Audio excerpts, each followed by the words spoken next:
Kita isi suara monster ini.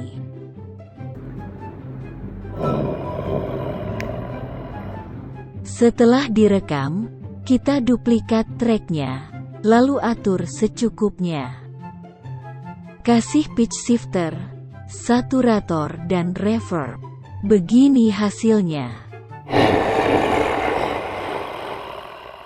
Jangan lupa follow dan like untuk tips-tips video lainnya.